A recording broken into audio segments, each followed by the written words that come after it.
Bem, pessoal, então agora com a nossa última parte da história da Segunda Guerra Mundial, eu vou comentar com vocês então sobre os efeitos. Essas imagens aqui, eu gostaria que vocês se atentassem, são imagens feitas durante o ataque que o Japão sofreu e nos dias de hoje, como é que foi reconstruída então as cidades japonesas.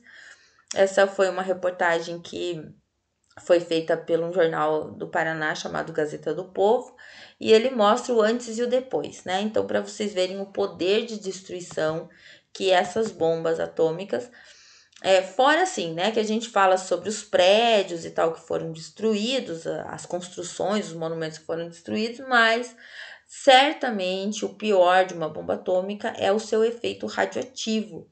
É o quanto as pessoas que viviam naquela região e as gerações futuras sofreram com o ataque às cidades japonesas. Essa imagem eu acho interessante porque ela mostra que esse prédio é o mesmo prédio aqui, então foi todo reconstruído em torno, tá arborizado, tem outros prédios e tal, porém o monumento em si ele permanece com os efeitos da bomba. Por que que os japoneses mantiveram, né? Não reconstruíram o prédio, deixaram ele ali todo destruído, assim, tal qual foi durante o ataque com as bombas atômicas. Uma forma de memória, né? Quando a gente mantém o patrimônio ali, a gente relembra essa história e evita de repeti-la, né? Evita de que essa história ela aconteça novamente. Vejam essas outras imagens, passar para vocês. É a mesma, vamos para frente. Aqui, ó, a mesma ponte, né? Como que ela ficou, como tá nos dias de hoje. A mesma que a estradinha de onde passavam os bondes, os trens e tal, né? Aqui, a cidade devastada, né? E volto a dizer, com a questão da radiação, né? Porque o grande problema não é nem só a destruição propriamente dito, mas os efeitos que em gerações ela vai causar, né? Os efeitos radioativos da bomba atômica. Interessantíssimo, né? Olha, essa igrejinha aqui, então os campos todos devastados e tal. Obviamente que o Japão naquela época não tinha o desenvolvimento urbano que tem nos dias de hoje, mas mesmo assim plantações foram arrasadas e tudo mais. Uma coisa interessante de se falar sobre as bombas atômicas também é que a escolha das cidades japonesas, ela foi uma escolha assim bem maligna, né? Porque vejam, Hiroshima e Nagasaki eram cidades que ficam longe da parte mais urbana e de onde existia as grandes forças armadas do Japão na época, né? E os Estados Unidos, eles não escolheram um ataque aos militares, eles escolheram um ataque aos civis, aonde morava a maior parte da população civil, que vivia do campo, vivia, né, de plantações e tudo mais. E foi uma escolha providencial. Em que sentido? No sentido de demonstrar o poder, a força que os Estados Unidos, a força armamentista que os Estados Unidos tinha em relação a essas outras nações, né?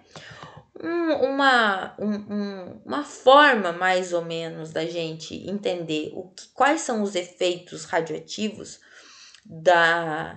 desses produtos, né? Plutônio, césio e tal, são esses acidentes que acontecem com essas usinas de geração de energia nuclear, né?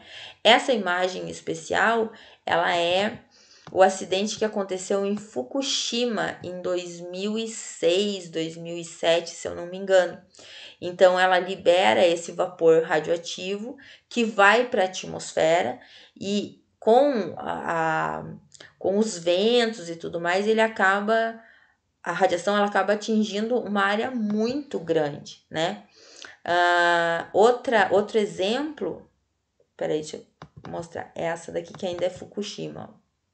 Quando houve o acidente nuclear lá, ficou totalmente sem controle, o Japão foi colocado em estado de alerta, né? E aí acaba gerando, assim, nas gerações futuras, muitas formas de câncer, leucemia e tal, porque a radiação, ela não é legal para o corpo humano. Um outro exemplo é Chernobyl, em 86, que é uma aula especial que eu vou dar para vocês. Houve um vazamento, um acidente nuclear na usina de Chernobyl, que ficava na Ucrânia, que pertencia à União Soviética na época. Então, houve o derramamento desse material radioativo, e esse material radioativo, observem o mapa, como ele atinge áreas muito além. Então, assim, o acidente, ele aconteceu aqui, ó, nesse pontinho. Mas pela dispersão da radiação pela atmosfera, ele acabou chegando até na Inglaterra, né? Pelas nuvens, pelos ventos e tudo mais. Então, é um grande problema. Existem, assim, várias doenças associadas à radiação, né?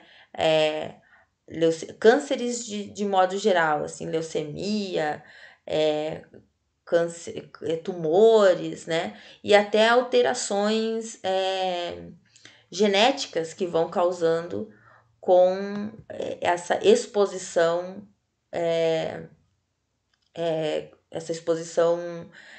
direta com a radiação. No Brasil, a gente vai ter também um acidente que acontece logo depois de Chernobyl, que é o Césio 137, né?